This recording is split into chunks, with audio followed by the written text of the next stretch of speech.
नमस्कार. पुणेरी पाणी हा माझा ललित लेखसंग्रह आहे. त्यातला हा एक लेख मी आपल्यापुढे सादर करत आहे. या लेखाचं नाव आहे पाऊस पाऊस. पाऊस पडायला लागला की मोर आपला सुंदर पिसारा फुलवून नाचतो. लहानपणी पहिली दुसरीत असताना पाठ केलेलं हे वाक्य, अनुभवलेलं सत्य. डोळ्यांचं पारणं फिटावं असंच ते दृश्य असतं. आकाशात ढगांची गर्दी झालेली, काळेकुट्ट ढग एकमेकांवरती आपटताय. थंडगार वारा सुटलेलाय. दूरवर पडलेल्या पावसामुळे दरवळलेल्या ओल्या मातीचा गंध आणि ह्या सर्व वातावरणामुळे वेडापिसा झालेला मोर आपल्या पिसाऱ्यातल्या लक्ष डोळ्यांनी पाऊस पिऊन टाकतो, एकटाच, आपल्याच नादात. बालपणी पाहिलेला तो मोर आपल्या मनामध्ये अखंड नाचत असतो, बेभानपणे. पण आपण मात्र त्याचं ते बेभान नृत्य दडपून टाकत असतो. येरे येरे पावसा म्हणत असतानाच एखाद्या दिवशी दणकेबाज पाऊस कोसळतो. घराच्या पत्र्यावर थेंबांची अखंड टिपरी वाचत असते. खिडकीतून, घराच्या पडवीतून पागोळ्या बघणं, त्या धारेत हळूच हात घालणं आणि कातावलेल्या आईची बोलणी खाणं.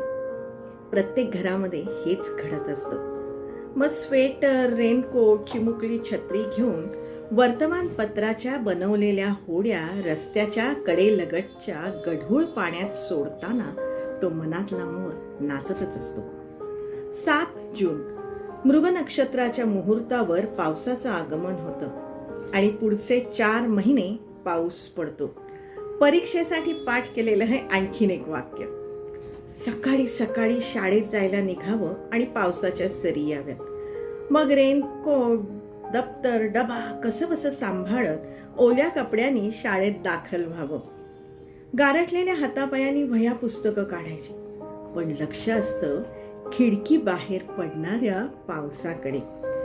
ओल्या पावसाच्या साथीला असतो कोऱ्या वह्या पुस्तकांचा वास.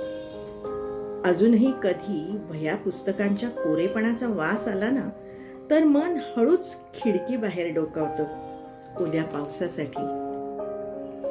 कधीतरी शाळेला सुट्टी मारलेली असावी, बाहेर पाऊस कोसळत असावा.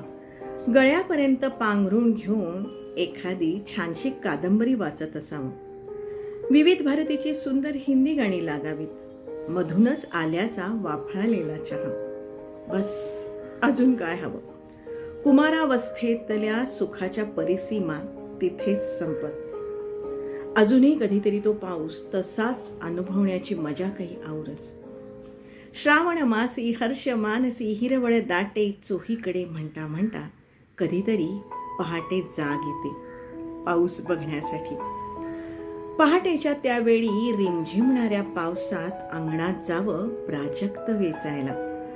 पांढऱ्या शुभ्र केशरी देठांचा नाजूक अलवार प्राजक्त अंगणभर पसरलेला असतो. ओल्या अंगणात पावसाचे थेंब अंगावर घेऊन हात लावावा की नाही, मन बंड करून उठतं. भिजलेल्या त्या सकाळी ओंजळीत असतो सुंदर पांढरा शुभ्र भिजलेला प्राजक्त. त्याचा ओला सुवास मनाला भिजवून टाकतो. एक अनामिक हुरहुर हळूच मनाला स्पर्शून जाते. त्या क्षणी तो मोर त्या अनामिक हुरहुरीने नाजूक लाजतो. मनाला कोणाची तरी आस लागलेली असते, कोणाची कळत मात्र नाही. अनामिक गोड हुरहुर त्या पहाट पावसाची. पाऊस असाच पडत राहतो. आभाळातून, थेंबातून, पागोळ्यांमधून, धारांमधून, रस्त्यालगतच्या ओहोळांमधून, भिजलेल्या वाटेवरून, चिंब झाडांमधून, खळाळणाऱ्या नदीतून, खवळलेल्या समुद्रातून, चिंब भिजलेल्या जाईजुईच्या बहरातून. तो बहर अंगावर घ्यावासा वाटतो कोणाच्या तरी साथीनं. डोळे चातकासारखे भिरभिरत असतात. पाऊस कोसळतच असतो. आडोशासाठी एखाद्या झाडाखाली थांबावं निथळत. अचानक पाऊस जाणवेनासा होतो. नजर उचलावी तर आपल्यासाठी कोणीतरी स्वतःचा आडोसा निर्माण केलेला दिसतो. हाच तो तो कोणीही असला तरी मनातला मोर ओरडतो, हाच तो, हाच तो. त्या क्षणापासून पाऊस खूप हवा हवासा वाटायला लागतो, आवडायला लागतो. आभाळ काळ्या राखाडी ढगांनी भरलेलं असतं. सगळीकडे गार वारा वाहत असतो. दूरवरच्या डोंगरांवर पांढरे ढग उतरलेले असतात. नदीच्या पात्रात ढगांचं प्रतिबिंब पडलेलं असतं. एखादा टप्पोरा थेंब अलगद पुढे येऊन पडतो. दुसरा, तिसरा आणि समोर थेंबांच्या धारा पडायला लागतात. गावाबाहेरची एकांत वाट पावसात भिजून जाते. वाटेवरची झाडं पानापानांमधून निथळत असतात. शेतांच्या कुंपणांना न जुमानता छोटे छोटे ओहोळ खळाळत असतात. भिजलेल्या केसांनी, भिजलेल्या अंगांनी तो पाऊसच अलगद हातांनी विळखा घालतो. एक आश्वासक उबदार आधार मिळतो त्या सुंदर पावसाच्या साक्षीनं. त्या जादुई वातावरणामध्ये पाऊस अंगावर घेताना मनातला मोर नाचत असतो, गोड गुलाबी दिवा स्वप्नामध्ये. अवघ्या क्षणांचं एक सुंदर स्वप्नच होऊन जातं. मन हरकतं, बेभान होतं. एका अनोख्या अनुभूतीनं, निसर्गाच्या साक्षीनं प्रत्येक क्षणाचं एक सुंदर गाणं रिमझिमत जातं. मनाच्या कप्प्यात, मदनाच्या राज्यात बाहेरचा पाऊस आता कोसळायला लागतो. मनातल्या मोरपिसात आणि मग आपणच पाऊस होऊन जातो. बरसतो बेभानपणे. उत्कटतेने मोर नाचत असतो, नाचत असतो आणि नाचतच असतो. पण कधीतरी ना, हा पाऊस जसा येतो, ज्या वेगाने येतो ना, त्या वेगानं निघूनही जातो. वैऱ्यासारखा शुष्क मनाला वेडावत आणि मग पावसाळ्याच्या पाणकळा जाणवायला लागतात. आकाशातील आभाळ काळ्या ढगाने भरून येतं. पांढरे ढग डोंगरांवर उतरतात. वारा पिसाडल्यासारखा वाहू लागतो. सगळीकडे एक प्रकारची काळोखी पसरून येते. हृदयातला पाऊस ओला डोळ्यांमधून गळायला लागतो. गावाबाहेरच्या त्या शांत वाटेवर मन रेंगाळतं. ती ओलेती वाट ओल्या झाडांबरोबर एकटीच वळणावर उभी असते, भिजत. पाऊस कोसळतच असतो, एकटाच. होय, तोही एकटाच, तीही एकटीच. गोड गुलाबी स्वप्न वाटेवरच्या ओहोळांमधून वाहून जातात, कागदी होड्यांच्या संगतीनं. हा जीवघेणा पाऊस पडतोच का? मनातून, हृदयातून, डोळ्यातून तो सांडतच असतो, अव्याहतपणे, अंधाराच्या सोबतीनं. मनातला मोर मात्र नाचत असतो.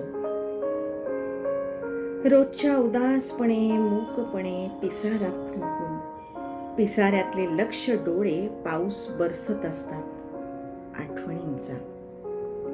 एकाच छत्रीत भिजलेल्या पावसाच्या आठवणी, भन्नाट वाऱ्याच्या साथीनं डोंगरावरचे ढग अंगावर घेतलेल्या आठवणी, भिजलेल्या झाडांच्या निथळातल्या आठवणी, पांढऱ्या शुभ्र धबधब्याच्या आठवणी, आठवणी, आठवणी. आता पाऊस येतो तो आठवणींचा होऊन येतो, जिव्हारी सलणारा, आर्त, शुष्क. कधीतरी या ओल्या पावसाचं ओझं पेलेनासं होतं. मन बंड करून उठतं. ओझं भिरकावून द्यावंसं वाटतं. हा पाऊस नाही का एकटा? एकटाच तर बरसत असतो ना, सर्वांना सचैल करतो. अवचित सृष्टीचं कोलं उलगडतं. अवचित सृष्टीचं कोडं उलगडतं. एकटेपणाचं ओझं नाहीसं होतं. त्या पडत्या पावसाच्या साक्षीनं मनातला मोर आता एकटाच नाचू लागतो.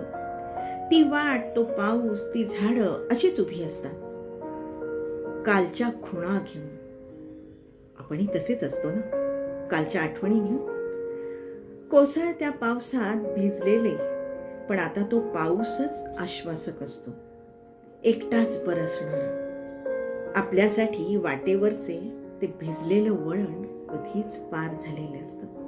आता समोर आहे स्वच्छ सुंदर प्राजक्ताच्या पायघड्यांची भिजलेली वाट, निथळणारी हिरवीगार झाडं, भिजलेली पाखरं, ओल्या जाईजुईचा पाण्यातला सुवास, भुईवर उतरलेले दवबिंदूंचे ढग, खळाळणारे ओहोळ, उड्या मारणारे धबधबे, अंगावरच्या भोऱ्यातून वाहणारी नदी, भिजलेला ओला वारा आणि अखंड बरसणारा रिमझिमणारा पाऊस. मनातला मोर आनंद विभोर होऊन पिसारा फुलवून पावसाच्या नादामध्ये नाचू लागतो. पावसाच्या वेडामध्ये तो नाचतो. कोण मोर, कोण पाऊस? मीच मोर, मीच पाऊस, आता मीच पाऊस, आता मीच पाऊस.